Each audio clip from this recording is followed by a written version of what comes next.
Hello everyone. In the previous lecture, we have discussed about the kinetic energy of translation. Now, let us see the applicability of ideal gas law to the gases.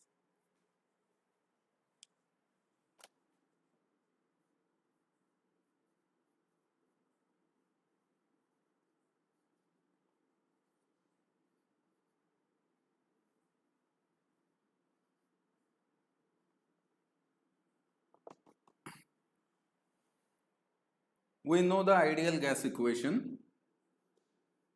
The equation is PV is equal to nRT.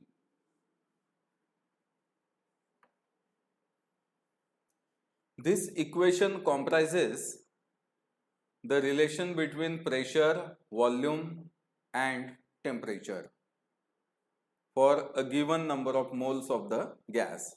R is gas constant. हा कॉन्स्टंटच आहे, त्यामुळे याच्यावर काही असं dependency वगैरे बद्दल नाही सांगता येत आपण. पण प्रेशर, व्हॉल्यूम आणि टेम्परेचर हे तिघ व्हेरिएबल आहेत.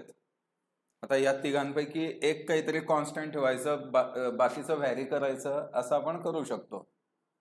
Okay, all these three can be variable or we can keep any one property as constant and other as variable. Okay, हे आयडियल गॅस इक्वेशन आहे आणि हे आयडियल गॅस इक्वेशन रियल गॅसेसला मात्र ॲप्लिकेबल होत नाही. रियल गॅसेस जे आहेत they don't show ideal behaviour आणि त्यामुळे आपण गॅसेसचे दोन प्रकार केले. एक म्हणजे ideal gases which obey the ideal gas equation,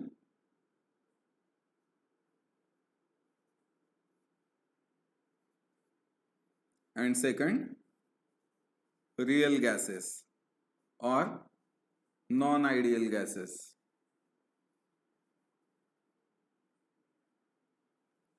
दोन प्रकारचे गॅसेस आपल्याला म्हणता येईल. आता आयडियल गॅसेस हे इक्वेशन का उभे करतात, काय कारण आहे की ज्याच्यामुळे आयडियल गॅसेस हे इक्वेशन उभे करताय, आणि असं काय कारण आहे की ज्यामुळे रियल गॅसेस हे इक्वेशन उभे करत नाही. Why the real gases do not obey the ideal gas equation. आता हे आयडियल गॅस इक्वेशन जे आहे ते कायनेटिक थिअरी ऑफ गॅसेस वरती आधारित आहे आणि कायनेटिक थिअरी ऑफ गॅसेस मध्ये एक दोन जे अझम्पशन्स आहेत त्या अझम्पशन्समुळे खरं म्हणजे हे इक्वेशन रियल गॅसेसला लागू होत नाही, कारण ते जे अझम्पशन्स आहेत ते रियल गॅसेसमध्ये बघायला मिळत नाही. मग ते कोणते अझम्पशन आहेत? त्यातलं एक अझम्पशन असं आहे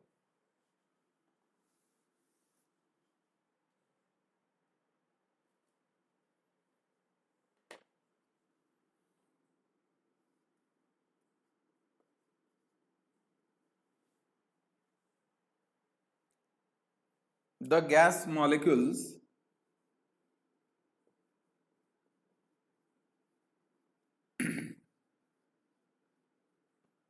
do not exert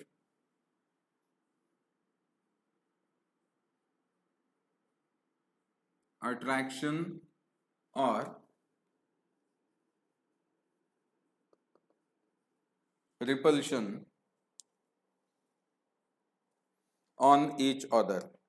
एकमेकाला ते अट्रॅक्टही करत नाही किंवा रिपेल सुद्धा करत नाही.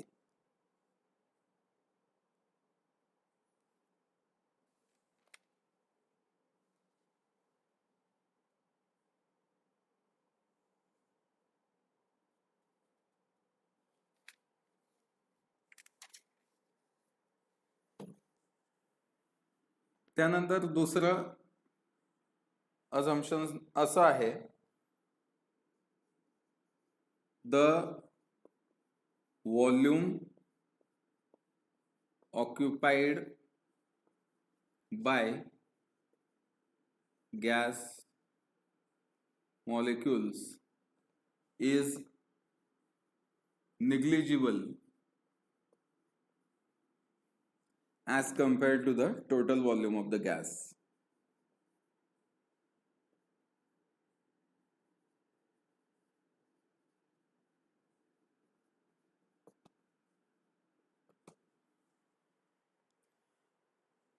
हे दोन असे अझम्पशन्स आहेत की ज्यामुळे आयडियल गॅस इक्वेशन रिअल गॅसेसला लागू पडत नाही.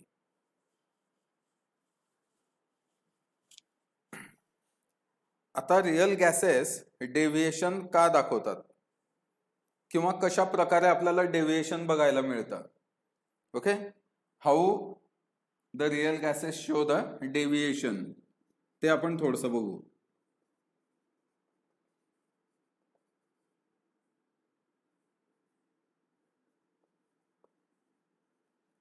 Deviation of real gases from ideal behavior.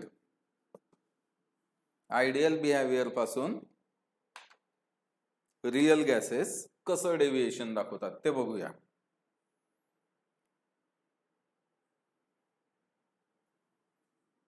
Suppose आपण एक ग्राफ काढू. त्यासाठी थोडा मोठा ग्राफ काढू. ग्राफ दिसतोय का? Yes. See, on the x-axis we are plotting pressure P. P is the pressure. And on y-axis we are plotting the product pressure multiplied by volume PV. y axis वरती PV आणि x axis वरती नुसता pressure P असं आपल्याला plot करायचं आहे. आता ideal gas equation observe करा. Observe the ideal gas equation. याचं म्हणणं काय आहे? PV is equal to nRT. Okay, PV is equal to nRT म्हणजे PV ची काहीतरी व्हॅल्यू असणार आहे. ठीक आहे. म्हणजे समजा प्रेशर तुम्ही 10 घेतला आणि व्हॉल्यूम त्यावेळेस सपोज 10 असेल. ओके, तर PV ची व्हॅल्यू काय आहे? 10 गुणिले 10 100. फॉर एक्झाम्पल एक आपण रॅन्डमली घेतोय, हे काही असं कॉन्स्टंट आपण घेत नाहीये. ओके, आता सपोज आपण प्रेशर कमी केला. प्रेशर किती केला आपण? निम्मे केला, समजा हाफ केला प्रेशर. आता आयडियल गॅस नुसार जर गॅस मॉलिक्यूल एकमेकावरती अट्रॅक्शनही दाखवत नाही, रिपल्शन पण दाखवत नाहीये, मग ज्या वेळेस आपण एखाद्या आयडियल गॅसचा प्रेशर निम्मे करतो त्यावेळेस त्याचा व्हॉल्यूम दुप्पट झाला पाहिजे, डबल झाला पाहिजे. म्हणजे जर प्रेशर आपण 10 वरून 5 केला, 10 ऍटमॉस्फिअर वरून 5 ऍटमॉस्फिअर केला, तर व्हॉल्यूम हा 10 लिटर पासून 20 लिटर झाला पाहिजे. आणि फायनली त्यांचा प्रॉडक्ट PV ची व्हॅल्यू किती येईल? 20 गुणिले 5 100. PV कॉन्स्टंट तोच आला जो आधी होता 100, तोच तुमचा चेंज केल्यानंतर पण आलाय. समजा तुम्ही प्रेशर अजून कमी केला, अजून 5 पेक्षाही निम्मे केला, 2.5 ऍटमॉस्फिअर केला suppose. In that case volume will double. Volume अजून दुप्पट होईल. 20 चा किती होईल? हा 40 होईल. But the product PV will also remain constant 100. म्हणजेच PV ची व्हॅल्यू ही तुमची कॉन्स्टंटच येणार. तुम्ही एकच गॅस घेतलाय, त्याचे विशिष्ट नंबर ऑफ मॉलिक्युल्स तुम्ही घेतलेले आहेत, विशिष्ट number of moles. In that case on changing the pressure there will be subsequent change in the volume. Pressure मध्ये तुम्ही जसा बदल कराल, ज्या पटीमध्ये बदल कराल, त्याच पटीमध्ये व्हॉल्यूम मध्ये सुद्धा बदल होईल. आणि फायनली दोघांचा गुणाकार जो आहे PV, it will remain constant. म्हणजेच या इथे आयडियल गॅसेस साठी तुम्हाला अशी लाईन मिळेल. You will get such kind of line. 100 है ना. PV जो आहे तो कॉन्स्टंट आला तुमचा, 100च आलाय for example. Okay, it is constant. The product PV is constant for ideal gases. This is for ideal gases. it will be a straight line parallel to x axis. कॉन्स्टंटच राहील त्याची value. पण जे real gases असतात, real किंवा non ideal gases, त्या गॅसेसमध्ये मात्र आपल्याला असं दिसत नाही. तुम्ही जर एक्झाम्पल घेतलं, हायड्रोजन गॅसचं एक्झाम्पल घ्या. Suppose we have H2 gas, hydrogen gas आपल्याकडे आहे. एका कंटेनरमध्ये आपण त्याला घेतलेला आहे. We have this gas, H2 gas in a container. The container is fitted with movable piston. Piston आपण त्याला बसवलेला आहे. मध्ये हायड्रोजन गॅस आहे. There are several molecules of hydrogen gas. समजा 1 मोल ऑफ हायड्रोजन गॅस आपण घेतलाय. आता याच्यात काय होतंय की जर तुम्ही प्रेशर वाढवला, suppose you increased the pressure, what will happen? Pressure जर आपण वाढवला तर व्हॉल्यूम त्याचा कमी होतो. Volume will decrease. पण जर तो आयडियल गॅस असेल तर जितका प्रेशर वाढवू तितका व्हॉल्यूम कमी होतो. But hydrogen gas is not ideal gas, it is real gas. आणि त्याच्यामध्ये आपल्याला असं दिसतं की जरी आपण प्रेशर त्याचा डबल केला तरी व्हॉल्यूम त्याचा निम्मे होत नाही. व्हॉल्यूम त्याचा निम्मेपेक्षा जास्त राहतो. आणि त्यामुळे आपल्याला या इथे पॉइंट थोडासा या लाईनच्या वरती मिळतो.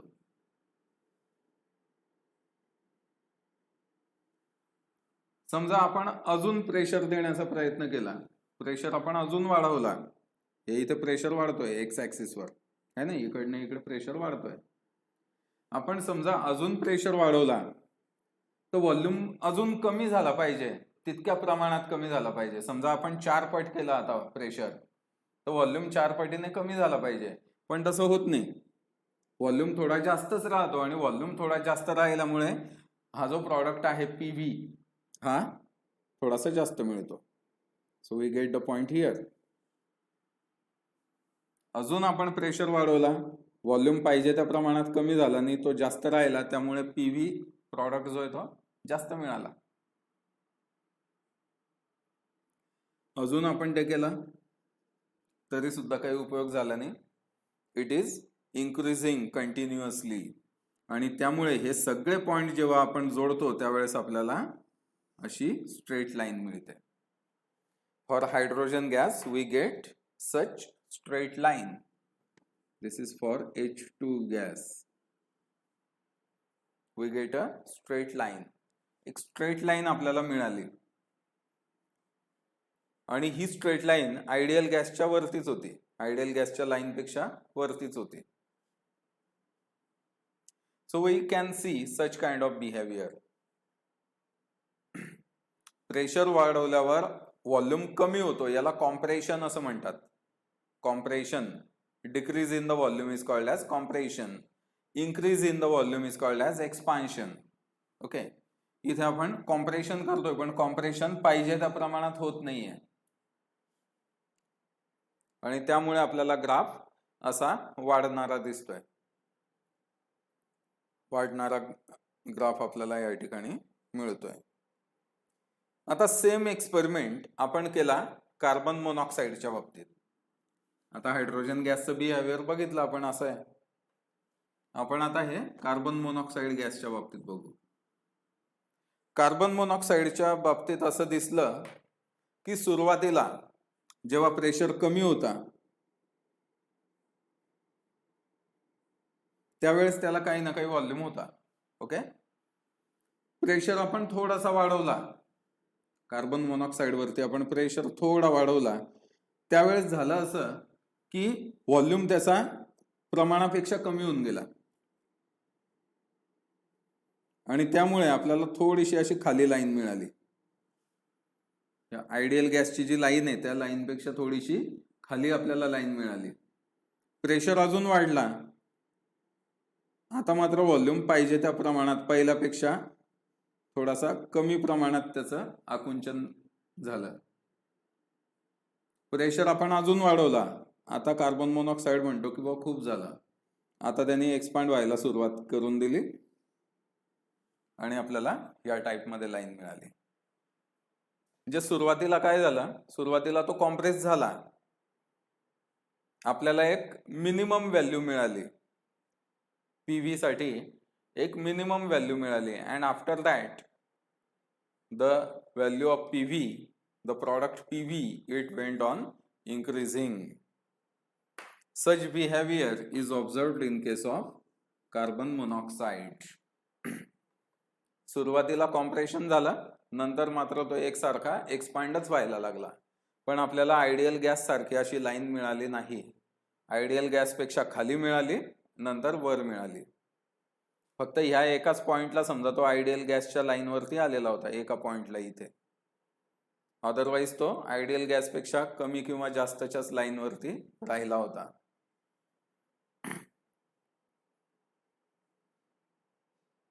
We can see for methane gas.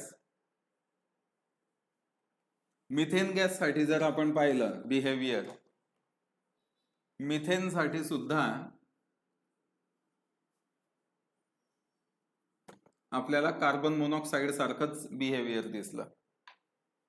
मिथेनच्या बाबतीतही काय झालं, पण कार्बन मोनॉक्साईड पेक्षा थोडंसं जास्त प्रमाणात. प्रेशर ज्या वेळेस वाढवला त्यावेळेस त्याचा व्हॉल्यूम अपेक्षेपेक्षाही कमी झाला. आपल्याला जेवढा अपेक्षित होता व इतका कमी होईल, पण तो त्याच्यापेक्षाही कमी होऊन गेला. आणि कार्बन मोनॉक्साईड पेक्षाही आपल्याला खाली लाईन मिळाली.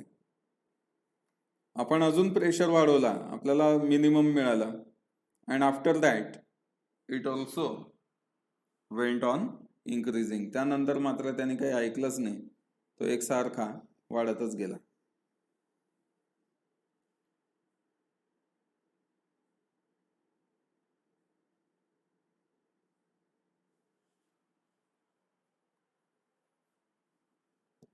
Such behavior we observed in case of methane. मिथेनच्या बाबतीत सुद्धा काय झालं, व्हॉल्यूम कमी झाला. सुरुवातीला अगोदर कमी झाला. पीव्ही हा प्रॉडक्ट आपल्याला कमी मिळाला अपेक्षेपेक्षा, आयडियल गॅस पेक्षाही कमी मिळाला. म्हणजे जसं पहा, आयडियल गॅसच्या बाबतीत आपण काय पाहिलं, किंवा प्रेशर 10चा आपण उलट पाहू. आपण समजा 2.5चा आपण 5 केला तर व्हॉल्यूम 40 पासून 20 वरती आला, निम्मे झाला. पण ह्या केसमध्ये काय होत आहे, मिथेन आणि कार्बन डायऑक्साईडच्या बाबतीत तो 40चा 20 वरती न येता 25 वरती येतोय. मग 25 वरती आल्यामुळे काय झालं, 25 पाचा 125, 100 पेक्षा जास्त व्हॅल्यू मिळते. ह्या टाईपमध्ये त्याच्यात काही चेंजेस दिसत आहेत. किंवा 20 झाला पाहिजे असं वाटतंय, पण तो 20 पेक्षाही कमी झाला, 15 झाला समजा. 15 पाचा 75, 75, म्हणजे या 100 पेक्षा तो कमी आला आहे इथे. त्याच्यानंतर मात्र तो निम्मे झाला पाहिजे किंवा अजून कमी झाला पाहिजे वाटतंय, पण तितक्या प्रमाणात कमी होत नाहीये, त्यामुळे तो वाढत जातोय.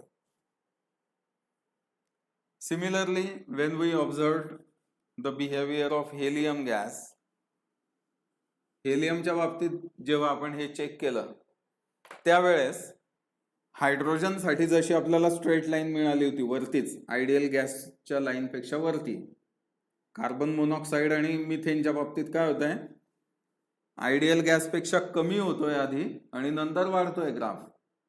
पण हायड्रोजन आणि तसंच हेलियमच्याही बाबतीत ग्राफ वाढतच जातोय, कमी होतच नाहीये. So for helium also we get such kind of line, just as like of hydrogen. मग हायड्रोजन आणि हेलियम साठी आपल्याला कॉम्प्रेशन दिसतच नाहीये पाहिजे तसं, त्याच्यामध्ये एक्सपान्शनच दिसतंय. कार्बन मोनॉक्साईड आणि मिथेनच्या बाबतीत आपल्याला सुरुवातीला कॉम्प्रेशन दिसतंय, नंतर एक्सपान्शन दिसतंय.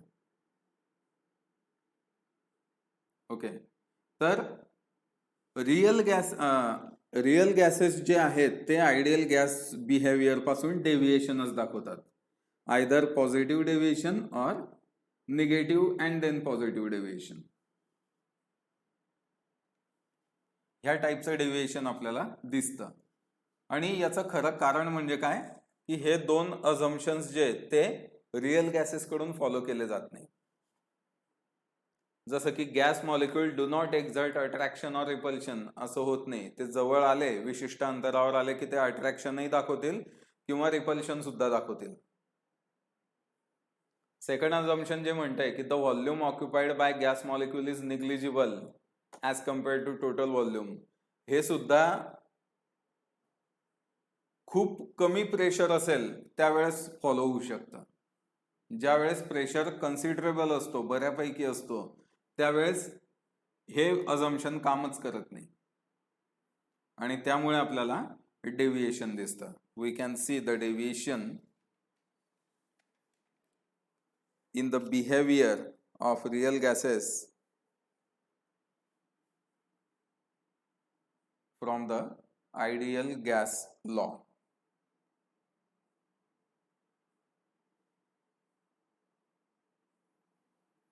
So how we can modify the ideal gas law? मग आता याच्यात सगळ्यात चांगला उपाय काय होतोय? आयडियल गॅस इक्वेशन तर काही हे फॉलो करतच नाही आहे रिअल गॅसेस. मग इक्वेशन काहीतरी तर लागेल याच्यासाठी. मग आयडियल गॅस इक्वेशन जे आहे त्यालाच आपल्याला आता मॉडिफाय करावं लागेल. We have to modify the ideal gas equation.